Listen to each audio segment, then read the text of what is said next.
கர்த்தர் உங்க வாழ்க்கையில எதையெல்லாம் தர வேண்டும் என்று சொல்லுகிறாரோ எல்லா காரியமும் உங்க கையிலே வரும். நான் ஏன் சொல்லுகிறேன் அப்படின்னா, சின்ன வயசுல இருந்தே நான் ஆண்டவரை நம்பி வாழ்ந்தவன். இப்போ எனக்கு ஒரு என்னுடைய வயசை சொல்லணுமான்னு எனக்கு தெரியல, ஒரு நல்ல வயதுன்னு வச்சுக்கோங்களேன். பார்த்தாலே தெரியுதுல்ல எனக்கு எத்தனை வயசு இருக்கு, உங்களுக்கே தெரியும். இந்த வயசு வரைக்கும், இந்த நாள் வரைக்கும் நான் சொல்றேன், என்னிடத்துல நீங்க என்னென்ன பாக்குறீங்க, என்னோட சட்டை, என்னோட பெல்ட், என்னோட ஷூ, என்னோட பேண்ட், என்னோட மொபைல், என்னோட பைபிள் எல்லாமே டெஸ்டிமனி சொல்லும். எதுவுமே நான் வாங்கினது கிடையாது. புரியுதா நான் சொல்றது?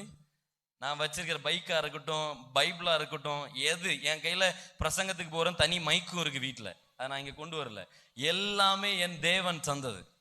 தேவனை நீங்க நம்புனீங்கன்னா அவர் சகலத்தையும் செய்வார். அவரால் கூடாத காரியம் எதுவுமே இல்லை. இன்னைக்கு வரையும் என் அக்கௌண்ட் பேலன்ஸ் மேபி 30-20 தான் இருக்குன்னு நினைக்கிறேன், அவ்வளவுதான் இருக்குது. ஆனா நாளைக்கு எனக்கு 10,000 ரூபாய் தேவை வந்தா கூட அதை ஆண்டவர் சந்திச்சிருப்பார். நான் ஏன் இதை சொல்றேன்னா, போன மாசம் ஏப்ரல் மாதம் 1ஆம் தேதியிலிருந்து 30ஆம் தேதி வரை என்னுடைய அக்கௌண்ட் பேலன்ஸ் கரெக்டா 7 ரூபா. புரியுதா நான் சொல்றது? கரெக்டா 7 ரூபா. 1ஆம் தேதியிலிருந்து 30ஆம் தேதி வரை 7 ரூபா. நான் ஒரு பாஸ்டர், ஒரு ஊழியக்காரன். போன ஒரு மாசம் எங்கேயுமே நான் ஊழியத்துக்கு போகல, எங்கேயுமே நான் ஊழியத்துக்கு கூப்பிடல, யாருமே என்னை கூப்பிடல. ஒரே ஒரு ஆன்லைன் மீட்டிங்ல மட்டும் பிரசங்கம் பண்ண, அதில் 500 ரூபா காணிக்க கொடுத்தாங்க. அடுத்து சென்னையில இருந்து ஒருத்தங்க எனக்கு 200 ரூபா காணிக்க கொடுத்தாங்க. மொத்தம் எவ்வளவு ரூபா ஆச்சு? எத்தனை ரூபா ஆச்சு? யாராவது கவனிச்சிங்களா? இங்க எத்தனை ரூபா ஆச்சு? 700 ரூபா ஆச்சு. சரியா? அடுத்து இந்த ஏப்ரல் மாதம் முடியும் போது கொஞ்சம் கடினமா தான் இருந்துச்சு, ஏன்னா நிறைய தேவைகள் இருந்ததுனால கடினமா தான் இருந்துச்சு. ஏப்ரல் மாதம் 30ஆம் தேதி முடிஞ்ச உடனே ஏப்ரல் மாதத்துல நடந்த தேவைகள் எல்லாம் நான் கால்குலேட் பண்ணேன். என் மொபைல் டைப் பண்ணி வச்சிருக்கேன். முடிஞ்ச உடனே யாராவது வாங்க காமிச்சு தரேன். எல்லா தேவைகளை டைப் பண்ணி வச்சிருந்தேன். கிட்டத்தட்ட 23,000 ரூபா நான் செலவு பண்ணியிருக்கிறேன். எவ்வளவு ரூபா? 23,000 ரூபா என் கையில இருந்து நான் செலவு பண்ணி, பைக்குக்கு மட்டும் 8,500 ரூபா செலவு பண்ணேன். 1 ரூபா கூட மீட்டிங்ல இருந்து வந்தது கிடையாது. நான் வேலைக்கும் போகல. புரியுதா நான் சொல்றது? நம்ம என்ன பிரசங்கம் கேட்டு இருக்கிறோம், எலியாவின் தேவன் காகத்தை அனுப்புகிறார் பிரசங்கம் பண்ணிட்டு இருக்கிறோம். ஆனா நான் அதை வாழ்க்கையில் அனுபவிச்சுட்டு இருக்கிறேன். உங்களே என்னை மாதிரி சிலர் என் வயசுல நீங்க இங்க இருந்துட்டு இருக்கிறீங்க. எனக்கு பெரிய சர்ச், உங்களை மாதிரி பெரிய சர்ச், நிறைய ஆத்துமாக்கள், வருமானம் எதுவும் கிடையாது, எனக்கு எதுவுமே கிடையாது. பிள்ளைகள் இருக்கிறதுனால நான் ஓப்பனா சொல்லிட்டு இருக்கிறேன். பெற்றோர் நிறைய பேர் உங்களுடைய பிள்ளைகளுடைய எதிர்காலத்தை குறித்து, காலேஜ் ஃபீஸ் கட்டுறது குறித்து அநேக காரியத்தை நீங்க கவலைப்பட்டு இருப்பீங்க. உங்களுக்கு ஒரு ஜீவனுள்ள சாட்சியா நான் சொல்றேன், ஆண்டவராக இயேசு கிறிஸ்துவை நீங்க நம்பினது உண்மையானால், ஐ சேலஞ்ச் எவ்ரிஒன், நீங்க இயேசு கிறிஸ்துவை நம்பினது உண்மையானால் அவர் யாருக்கும் கடனாளி அல்ல. இந்த பைக்கு போன மாசம் நான் பைபிள் காலேஜ், நாகர்கோயிலுக்கு பைபிள் காலேஜ் டீச் பண்ண போகும்போது, காலையில் போகும்போது என் வண்டி ரிப்பேர் ஆகி வேற ஒருத்தவங்களோட பைக்கை வாங்கிட்டு தான் நான் போனேன். என் கையில காசு இல்லை, சுத்தமா காசு இல்லை. என்ன பண்றேன்னே தெரில. காலேஜுக்கு நான் போயிட்டு வரும்போது ஒரு பாஸ்டர் எனக்கு கால் பண்றாரு.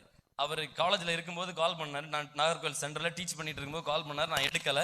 மீட்டிங் முடிஞ்ச உடனே நான் ஃபோன் அட்டன் பண்ணி பேசினேன்.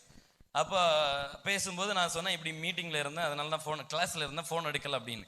உடனே அவர் என்கிட்ட கேட்டார், பைக்லையா போனேன் அப்படின்னாரு. நான் சொன்னேன், ஆமாம் பைக்கில் தான் போயிட்டு இப்போ தான் வந்தேன் அப்படின்னு சொன்னேன். உடனே அவர் சொன்னார், நீ பைக்கில் ரொம்ப, சும்மா விளையாட்டுக்கு சொன்னார், பைக்கில் ரொம்ப ஃபாஸ்ட்டாக போகிற, உன் பைக்கு டயரை நான் சுட்டு பொசிக்கிறேன் அப்படின்னு சும்மா விளையாட்டுக்கு சொன்னார். நீ ஓவரா வண்டியில் ரொம்ப சுத்துற. அதாவது நான் அதுக்கு முன்னாடி தான் திருநெல்வேலி, அதுக்கப்புறம் ட்ரிவாண்ட்ரம், இப்படியெல்லாம் மீட்டிங் பைக்லேயே போயிட்டு வந்தேன். ஸோ அதை பார்த்துட்டு அவர் சொன்னார், நீ பைக்கில் இவ்வளோ ட்ராவல் பண்ணாத, ரொம்ப ஆபத்து அப்படின்னு சொல்லிட்டு சொன்னார். நீ பைக்கை ஒவ்வொரு இடத்து விளையாடிட்டு இருக்கிற அப்படின்னு சொன்னார். உடனே நான் அவர்கிட்ட சொன்னேன், நீங்கள் பைக்கை சுட்டெல்லாம் பொசுக்க வேண்டாம், அது இன்ஜின் ரிப்பேர் ஆகி வீட்டில் நின்றுட்டு இருக்குது அப்படின்னு அவர்கிட்ட சொன்னேன். நீங்கள் சுடெல்லாம் தேவையில்லை, அது வண்டி ரிப்பேர் ஆகி தான் நிற்குதுன்னு. உடனே அவர் என்ன தெரியுமா சொன்னார், நீ இப்போ உடனே வண்டியை கொண்டு ஒர்க் ஷாப்பில் விடு அப்படின்னாரு. நான் சொன்னேன், என்ன பாஸ் சொல்கிறீங்க, ஒர்க் ஷாப்பில் விட்டால் இப்படி எப்படியும் 10-15,000 ரூபா ஆகும், இன்ஜின் மொத்தம் வேலை பார்க்க வேண்டிய இருக்குது அப்படின்னு சொன்னேன். உடனே அவர் சொன்னார், நீ எத்தனை ஆயிரம்னாலும் பரவாயில்ல, ஆண்டவர் இப்போ என்கிட்ட தர சொல்கிறார், நீ உடனே வண்டியை கொண்டு ஒர்க் ஷாப்பில் விடனாரு. நான் உடனே கொண்டு வண்டியை விட்டேன். வேலை பார்த்து முடியும் போது 8,500 ரூபா செலவு, எல்லா ரூபாயும் அவரே கொடுத்தார். நான் யார் இடத்துலையும் போய் கேட்க நிற்கல. நான் எதுக்காக சொல்றேன்னா, பிள்ளைகள் இருக்கிறதுனால சொல்றேன், உங்களுக்கு சாட்சியா சொல்றேன். பெற்றோருக்கு பிள்ளைகளை குறித்து பல காரியங்களும் உங்களுக்கு சந்தேகங்கள் இருக்கும், கவலைகள் இருக்கும், பாரங்களுக்கு இருக்கும். ஒண்ணு நான் சொல்றேன், உங்க பிள்ளைகளை குறித்து எப்பவுமே நீங்க கவலைப்படக்கூடாது. என்ன செய்யக்கூடாது? கவலைப்படக்கூடாது. ஆனா நீங்க என்ன படணும்னா, பாரப்படணும். பாரப்பட்டு ஜெபம் பண்ணணும். உங்க பிள்ளைகளை போதிக்கணும். இன்னொன்னு, ஆண்டவர் அந்த பிள்ளைக்குள்ள என்ன தாளந்த வச்சிருக்கிறாரு, இதை நீங்க கண்டுபிடிக்கிறதுக்கான முயற்சியை எடுக்கணும். சரியா? இந்த நேரம் குறைவா இருந்ததுனால நான் வெரி ஃபாஸ்டா போறேன். ஒருவேளை உங்க பிள்ளைகள் எந்த எதுலையாவது குறை, உங்களுக்கு 3 பிள்ளைங்க இருக்குது, அதுல ஒரு குழந்தை மட்டும் கொஞ்சம் எதுலையோ உள்ள குறைவா இருக்குது அப்படின்னா நீங்க எந்த விதத்துல அந்த பிள்ளை என்ன செஞ்சிடாதீங்க, தள்ளிடாதீங்க. அதே மாதிரி பிள்ளைகளும் உங்களுக்கு ஏதாவது ஒண்ணு குறைவா இருக்குது, மற்ற பிள்ளைகளை மாதிரி என்கிட்ட இல்லை, மற்றவங்கள மாதிரி என்கிட்ட இல்லை அப்படின்னா நீங்க பார்க்க வேண்டிய ஒரே கைகள் உங்க பெற்றோர் கிடையாது, தேவன், ஆண்டவராகிய இயேசு கிறிஸ்துவ. நான் ஏன் தெரியுமா இன்னைக்கு இவ்வளவு விசுவாசத்தில் நின்றுட்டு இருக்கிறேன்? நான் சின்ன வயசு 1ஆம் கிளாஸ்ல இருந்தே படிக்கும்போது எங்க அப்பாட்ட போய் பேக் வேணும், பென் வேணும், நோட்டு வேணும், ஏதோ ஒன்று கேட்போம். எங்க அப்பா என்ன தெரியுமா சொல்லுவாரு? நீங்களா இருந்தா என்ன சொல்லுவீங்க? நாளைக்கு வாங்கிட்டு தரேன், இல்லைன்னா ஸ்கூலுக்கு போயிட்டு வாங்கி தரேன், இல்லைன்னா அடுத்த வருஷம் புதிய பேங்க் வாங்குவோம் அப்படின்னு சொல்லுவீங்க. ஆனா எங்க அப்பா என்ன தெரியுமா சொல்லுவாரு? என்கிட்ட கேட்காத ஆண்டவர்கிட்ட கேளு அப்படிம்பாரு. பெண்ணுக்கு யாராவது பெண்ணு கேட்டா ஆண்டவர்கிட்ட போய் கேளுன்னு ஜோம் பண்ணுன்னு சொல்லுவீங்களா? வீட்டில் அங்கே பெண் இருக்கு, மேசையில் இருக்கேன், இல்லைன்னா 2 ரூபா கொடுத்து பக்கத்தில் கடையில் வாங்க அப்படி சொல்லுவீங்க. ஆனால் எங்கள் அப்பா சொல்லுவார், ஜோம் பண்ண ஆண்டவர் பெண்ணு தருவாரும்பார், சின்ன வயசுல இருந்து. ஸோ அப்படியே ஆண்டவர்கிட்ட எல்லாத்தையும் கேட்டு கேட்டு வாங்கினதுனால தான் இன்னைக்கு ஆண்டவர் கச்சரி இப்படி மாட்டிருக்கு. நான் என்ன சொல்ல வரேன்னா, யாருக்கு என்ன தேவையானாலும் பிள்ளைகள்கிட்ட சொல்கிறேன், உங்கள் பெற்றோர்கிட்ட போய் உங்கள் தேவையை சொல்லாதீங்க. முதல்ல ஆண்டவர்கிட்ட போய் சொல்லுங்க, 2வது உங்கள் பெற்றோர்கிட்ட சொல்லுங்க. காலேஜ் ஃபீஸ் கட்டணுமா, ஆண்டவர்கிட்ட போய் முதல்ல சொல்லுங்க.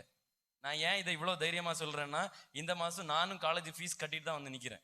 எனக்கு மாதம் நானும் பைபிள் காலேஜ் இன்னும் ஹையர் ஸ்டடீஸ் படிச்சுட்டு இருக்கிறேன். மாதம் எனக்கு 4000 ரூபா ஃபீஸ் கட்டணும். அதை நான் இதுவரை ஒரு வருஷம் கிட்டத்தட்ட 10 மாதம் 4000 ரூபா வச்சு நான் ஃபீஸ் கட்டியிருக்கிறேன். ஒரு நாள் கூட என் பெற்றோர்கிட்ட நான் ஃபீஸ் வாங்கி கட்டினதே இல்லை. இதுவரை என் பெற்றோர் ஃபீஸ் கட்டினதே இல்லை. நான் ஏற்கனவே MDU படித்தேன், ஒரு வருஷம் 40000 ரூபா ஃபீஸ் கட்டினேன். அப்படி 2-3 வருஷம் படித்தேன். 40000 ஒரு ரூபா கூட என் பெற்றோர் கட்டினதே இல்லை. நான் எதுக்கு சொல்றேன்னா, பிள்ளைகளுக்கு சாட்சியா நான் சொல்றேன், நீங்க எது கேட்டாலும் என் தேவன் தருவதற்கு உண்மை உள்ளவரா இருக்கிறார். பெற்றோருக்கு நான் சொல்றேன், நீங்க எதை கேட்டாலும் என் தேவன் தருவதற்கு அவர் போதுமானவரா இருக்கிறார். எல்லாம் கண்களை மூடலாமா? ஒரே ஒரு நிமிஷம்.